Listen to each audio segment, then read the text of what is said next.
السلام علیکم ورحمۃ اللہ وبرکاتہ۔ میں غیاث احمد رشادی، بانی و مینیجنگ ٹرسٹی ممبر آف محراب فاؤنڈیشن آپ کی خدمت میں حاضر ہوں۔ کورونا وائرس کے تیزی سے پھیلنے کے نتیجے میں جہاں دیگر بعض ریاستوں میں وہاں کے حالات کی وجہ سے لاک ڈاؤن نافذ ہے، ہائی کورٹ اور حکومت تلنگانہ کی جانب سے بھی یہ قانون نافذ کر دیا گیا ہے کہ کسی بھی قسم کی دنیاوی یا مذہبی تقاریب کا انعقاد نہیں ہوگا اور کسی بھی عنوان سے لوگوں کا ایک جگہ جمع ہونا قانون کے خلاف ہوگا۔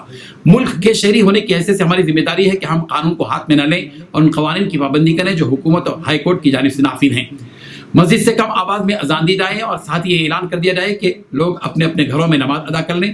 رسول رحمت صلی اللہ علیہ وسلم نے جہاں ہمیں نماز کے لیے مسجد کی طرف بلانے کی دعوت دی، وہیں بعض مخصوص حالات میں یہ بھی حکم دیا کہ الا صلوا فی الرحال، کہ اپنے اپنے گھروں میں نماز ادا کر لیں۔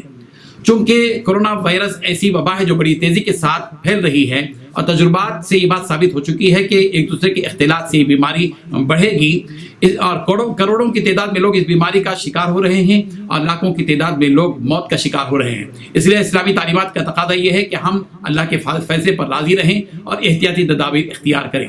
مسجد کے امام و ذمہ داران میں سے 2-4 افراد مسجد میں 5 وقتہ نمازیں ادا کریں۔ اسی طرح عید الفطر کی نماز اور جمعے کی نماز ادا کریں جب تک کہ لاک ڈاؤن رہے گا۔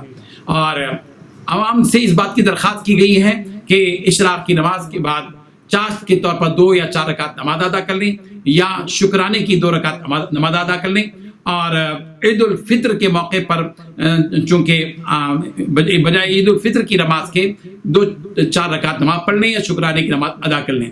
جمعی مسلمانوں اور انتظامی کمیٹی سے درخواست ہے کہ عیدگاہیں یا مساجد میں اجتماعات منعقد نہ کریں، اپنے اپنے گھروں میں انفرادی طور پر نماز چاشت یا نماز شکرانہ ادا کریں۔ یہ ایک مجبوری ہے، اس مجبوری کو عوام سمجھیں۔ شرعاً ایسے مواقع پر ظاہر بات ہے کہ عید کی نماز معاف بھی ہے۔ دارالعلوم دیوبند کے فتوے کی روشنی میں اس بات کی بھی گنجائش ہے کہ اپنے گھر کے کسی حال میں 5 تا 7 آدمی با جماعت عید الفطر کی نماز ادا کریں اور جمعے کی نماز ادا کریں۔